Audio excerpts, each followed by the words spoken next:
छत्तीसगढ़ में क्या धर्मांतरण नक्सलवाद से भी बड़ी समस्या है? राष्ट्रपति जगदीप धनखड़ ने कल राज्योत्सव के दौरान रायपुर में ये बात कहकर छत्तीसगढ़ की शांत राजनीति में पत्थर उछाल दिया है।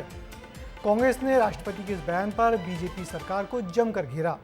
पार्टी ने कहा है कि यदि धर्मांतरण हो रहा है तो उसे बीजेपी सरकार रोक क्यों नहीं पा रही। मगर धर्मांतरण की सच्चाई क्या है?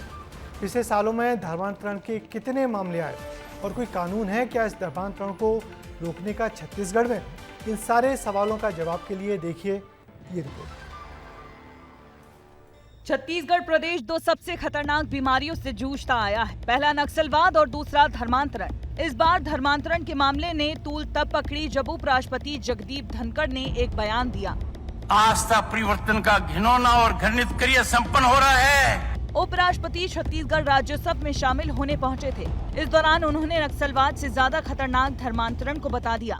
आस्था परिवर्तन का घिनौना और घृणित क्रिया संपन्न हो रहा है और ये एक मायने में हमें सजग रहने की आवश्यकता है।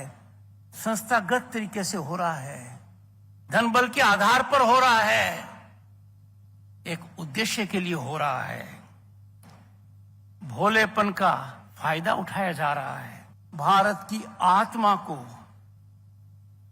जीवंत रखने के लिए, शुद्ध रखने के लिए अविलंब कुठित करना इसकी ज्वलंत आवश्यकता है।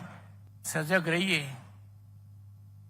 कहीं देर नहीं हो जाए। उपराष्ट्रपति की सलाह के बाद छत्तीसगढ़ में सियासत फिर से शुरू हो गई है और कांग्रेस के संचार प्रमुख ने बीजेपी को जमकर घेरना शुरू कर दिया है। उन्होंने बीजेपी को डूब के मरने की हिदायत तक दे दी है।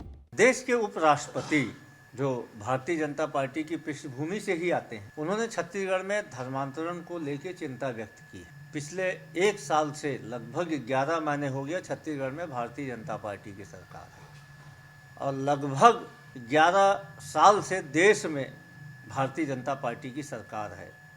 उसके बाद भी ये छत्तीसगढ़ में धर्मांतरण को लेके उपराष्ट्रपति चिंतित हैं, तो यह भारतीय जनता पार्टी के लिए, छत्तीसगढ़ की भारतीय जनता पार्टी की सरकार के लिए और देश की केंद्र सरकार के लिए डूब मरने वाली बात है। सुशील आनंद शुक्ला ने धनखड़ के बयान पर पलटवार किया था, लेकिन इस बयान ने प्रदेश की सियासत को एक बार फिर गरमा दिया। ये कांग्रेस पार्टी का दोहरा चरित्र है। एक तरफ उनके शासित राज्यों में सरकार के संरक्षण में धर्मांतरण होता है। पिछले जब कांग्रेस की सरकार थी तो हमने देखा छत्तीसगढ़ में किस प्रकार से धर्मांतरण का खुला खेल चला। देखिए, इस तरह के किसी भी एजेंडे पर न तो उनको काम करना चाहिए, न धर्म के नाम से काम करना चाहिए, न धर्म के नाम से वोट मांगना चाहिए। हमारे यहाँ लोकतंत्र है, संविधान है। संविधान के नाम से वोट मांगिए, लोकतंत्र के नाम से वोट मांगिए, भाईचारा के नाम से वोट मांगिए। केंद्र का प्रदेश के मुद्दे पर बोलना और उस पर बवाल होना, ये समझने के लिए काफी है कि मुद्दा कितना गंभीर है। अब आप इन तस्वीरों को भी देखिए। तुम चाहते हो तुम्हारे पूर्वज नरक जाएं? नहीं जाने भी नहीं गए। तो काहे गए फिर तुम ईसाई हो? नहीं, अपने धर्म में कमी थी क्या? बागेश्वर धाम पीठाधीश्वर पंडित धीरेन्द्र कृष्ण शास्त्री कांकेर पहुंचे थे। इस दौरान उन्होंने 11 परिवारों की सनातन धर्म में घर वापसी करवाई थी। खुद बीजेपी छत्तीसगढ़ ने इस जानकारी को सोशल मीडिया पर पोस्ट भी किया था। प्रदेश में धर्मांतरण का धर्म संकट इतना है कि केवल रायगढ़ में 1 महीने के अंदर धर्म परिवर्तन के 3 केसेस सामने आ चुके हैं। इसमें पहला मामला दरोगा पारा क्षेत्र में नवरात्र के दौरान आया, दूसरा मामला मिट्ठूमुड़ा क्षेत्र और तीसरा सुभाष चौक क्षेत्र से आया। मंत्री बृजमोहन अग्रवाल ने बताया कि छत्तीसगढ़ में कांग्रेस सरकार के दौरान धर्मांतरण के खिलाफ 34 मामले दर्ज किए गए हैं, जबकि 3400 से ज्यादा शिकायतें मिली हैं। छत्तीसगढ़ की बीजेपी सरकार ने धर्म परिवर्तन के लिए कानून बनाने की भी बात कही थी। हालांकि अब तक ऐसा कोई कानून तो नहीं बन सका है, लेकिन इस दौरान लोगों की घर वापसी भी जारी है।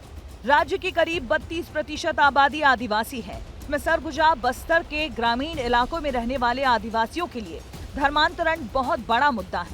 पहले धर्मांतरण का सबसे ज्यादा प्रभाव आदिवासी इलाकों में ही देखा जाता था, लेकिन अब ये राजधानी रायपुर, दुर्ग और बिलासपुर जैसे शहरी और मैदानी इलाकों में भी फैलता जा रहा है। ब्यूरो रिपोर्ट, विस्तार न्यूज।